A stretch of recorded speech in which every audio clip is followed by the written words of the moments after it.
ছবিগুলি নির্মাণ হয়েছে এবং ওই সময় যারাই ছিল সবাই করেছে। কিছু যে করিনি তাই না, অবশ্যই করেছি। সাধারণ জনগণ পাগল ছাড়া আর কিছুই বলবে না। জায়েদ কিন্তু এখন বাংলাদেশের সমস্ত নারীদের হৃদয়ের রাজা হয়ে গেছে। আমি মা খালার চরিত্রে কখনোই কাজ করব না। আমি নায়িকা চরিত্রে যদি কাস্টিং হতে পারি দেন আমি কাজ করব, না হলে আমি সমিতিই করব। আমি বলবো যে নিপুণ আক্তার যেদিন ইলেকশনে ডিপজল ভাই পাশ করে তার পরের দিন সকালবেলা তাকে ফুলের মালা গলায় দিয়ে বরণ করে কিন্তু নিপুণ আক্তার নিয়েছে। আসলে বিষয়টা একটু দৃষ্টিকটু হয়ে যাচ্ছে এবং প্রশ্নবিদ্ধ হয়ে যাচ্ছে। তো আমার কথা হচ্ছে যে যদি রিটই করবে তাহলে ফুলের মালা গলায় দিয়ে বরণ করার কি দরকার ছিল? সেদিনই তো রিট করতে পারত। তো আমি মনে করি যে আমাদের পুরা বাংলাদেশের জনগণ শিল্পী সমিতিটাকে অনেক উঁচু পর্যায়ে দেখে।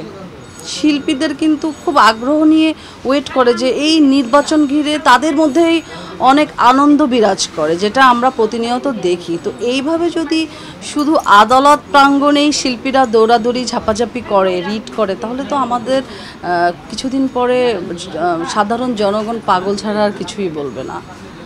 তো এই যে একটা সুন্দরভাবে কমিটিটা এগিয়ে যাচ্ছে, এর মধ্যে এরকম মামলা করা কিংবা রিট করা, এইটা আমি মনে করি একদমই উচিত না। এটা উচিত না, কারণ অ্যাটলিস্ট 2টা বছর শান্ত মস্তিষ্কে এই 21 জন যারা আমরা কমিটিতে ছিলাম, আমাদের শান্তভাবে কুল ব্রেনে আমাদের একটু সুযোগ দেওয়া উচিত ছিল যে শিল্পীদের জন্য আমরা কিছু করব।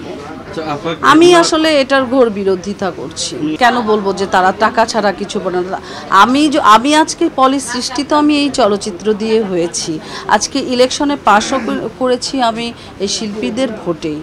তো শিল্পীরা টাকা ছাড়া কিছু বোঝে না, এটা তো আমি কখনো ফিল করিনি ওইভাবে, ওই দৃষ্টিকোণ থেকে আমি পাইনি এই বিষয়টা। সো আমি যেহেতু পাইনি আমি এক্সপ্লেইন করতে পারবো না। তো ও যে কোন পয়েন্ট অফ ভিউতে বলেছে এটা ওই ভালো বলতে পারবে। এই ব্যাখ্যাটা যদি দিতে হয় তাহলে বলবো যে ভুল ত্রুটি মানুষ করেই থাকে। তো মানুষের যে পুরো জীবনটা থাকে, একটা মানুষের জন্মগ্রহণের পরে মৃত্যুর পর্যন্ত একটা সময়সীমা থাকে বয়সের। কখনো সে শিশু থাকে, কখনো সে কিশোরী থাকে, যুবতী হয়, তারপরে একটা সময় বয়স্ক হয়ে সে মৃত্যুবরণ করে। তো আমার যে সময়কাল অভিনয়ের জীবনের, ওই সময়টা ছিল কিশোরীর সময়। সো একটা বাচ্চা মেয়ে, ছোট মেয়ে, যার বয়স অনেক কম, যার একটা শক্ত গার্জিয়ান ছিল না, একেবারে খুলনার মফস্বল থেকে উঠে আসা আমি, কিন্তু একদম ঢাকা শহরের যে এই চাকচক্যময় জীবন আমরা কিন্তু দেখিনি। আমরা খুলনা শহরের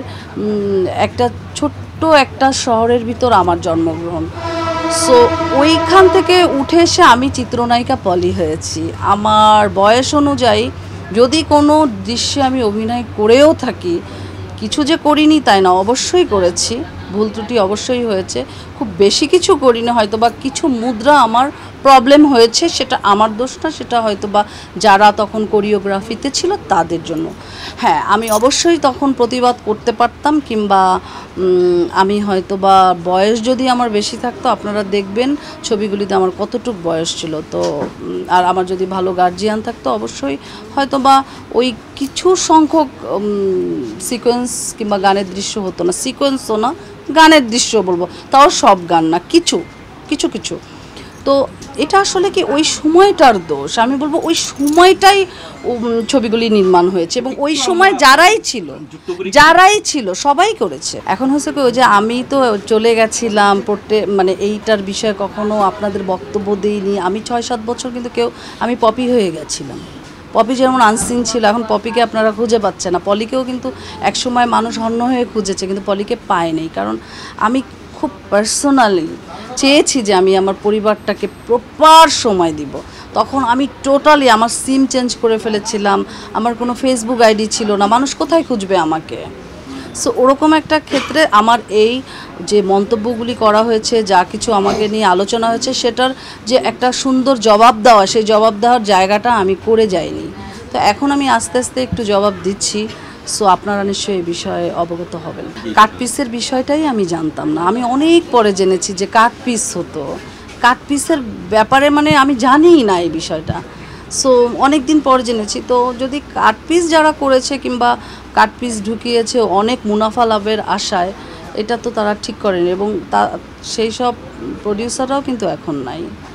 তো আমি মনে করি যে তখন তো কমার্শিয়াল দিচ্ছিল, এটা না ঢুকালে তো ওইটাই থাকতো। সিনেমার বাজার তো ভালোই চাঙ্গা ছিল ওই সময়টা। আমি খুব পরিশ্রমী একটি মেয়ে। আমি যখন আমার ক্যারিয়ার ছিল, আমি যখন আমার ক্যারিয়ারে ফোকাস দিয়েছি, ওই সময় আমি অনেক পরিশ্রম করেছি আমি আমার লাইফে। আমি জানি না কোনো নায়িকা সারাদিন শুটিং করেছি, সারা রাত শুটিং করেছি, সারাদিন পরের দিন শুটিং করেছি, তার বিকালের শিফট শুটিং করেছি, তারপরের দিন কক্সবাজার চলে গেছি। কক্সবাজার যাওয়ার পরে প্লেন থেকে নামার পরে আমি যখন হোটেলে গেছি আমাকে রেস্ট দেয়নি তারা, কারণ আমার অনেক শিডিউল সমস্যা ছিল, অনেক মানে একদম একটার সাথে একটা টাইট শিডিউল ছিল। আমাকে একবার বলে নাই যে একটু রেস্ট করেন, তাড়াতাড়ি পলি তাড়াতাড়ি মেকআপ দাও, একটা জেলখানার সিকোয়েন্স আছে তোমাকে করতে হবে, এটা ফেসে যাব, আমরা এখানে সেটটা 2 দিনের বেশি রাখতে পারবো না। তো এই যে এত মুভি করেছে এটা পরিশ্রমের কারণে। যখন আমি এই ফিল্ম ইন্ডাস্ট্রি যখন আমি চিন্তা করেছি যে এখান থেকে আমি কুইট করব, চলে যাব, তখন কিন্তু আমি চিন্তা করেছি যে না, প্রত্যেকটা মানুষের জীবনে একটা কর্মময় জীবন থাকা উচিত। শুধু ব্যক্তি লাইফ নিয়ে থাকলে সে পাগল হয়ে যাবে, ডিপ্রেস হবে। আমি আমার কর্মময় জীবনটা এখান থেকে গুছিয়ে দেন আমি এখান থেকে সুইচ করি।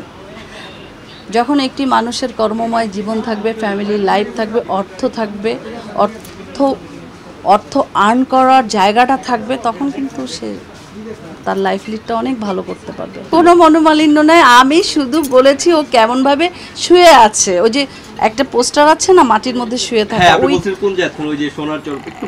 না ব্যঙ্গ না ভাইয়া, এটা আপনারা don't take it otherwise please. আমি অনেক কষ্ট পাই। জায়েদ কিন্তু এখন বাংলাদেশের সমস্ত নারীদের মানে হৃদয়ের রাজা হয়ে গেছে। সো ওই জায়গা থেকে আমি বলবো প্লিজ এটাকে আর নদীর জল ঘোলা করবেন না। আমি ওইভাবে কথা বলিনি। সোনার চর যদি আসলেই আমারও দেখার ইচ্ছা আছে, আমি মেবি দেখে নিব আর কি। যদিও যে ওটিটি প্ল্যাটফর্মে সোনার চর রিলিজ পাইলে অফকোর্স আমি লুফে নিব। আমি আপ্রাণ চেষ্টা করছি, রেগুলার জিম করছি, রেগুলার সপ্তাহে 4 দিন জিম করছি। আমি একটু ওয়েটটা আমি লুজ করতে চাই, মিনিমাম 5 কেজি, মিনিমাম 5 কেজি কমাতে চাই। তারপরে যদি কেউ অফার দেয় আমি লুফে নিব। নতুন হিরো, আচ্ছা ওইটা দেখা যাবে। সে হিরোটা যদি গুড লুকিং হয়, হাইট যদি সুন্দর হয়, অভিনয়ে পারদর্শী হয়, সব থেকে বড় কথা হচ্ছে অভিনয় পারতে হবে। যদি বুঝি যে অভিনয় ভালো করবে তাহলে কাজ করব। না, আমি মা খালার চরিত্রে কখনোই কাজ করব না। খালা হতে চাই না, মাও হতে চাই না, শাশুড়িও হইতে চাই না, বোনও হইতে চাই না, কিছু না। আমি নায়িকা চরিত্রে যদি কাস্টিং হতে পারি দেন আমি কাজ করব, না হলে আমি সমিতিই করব, ইলেকশন করব, নির্বাচন করব।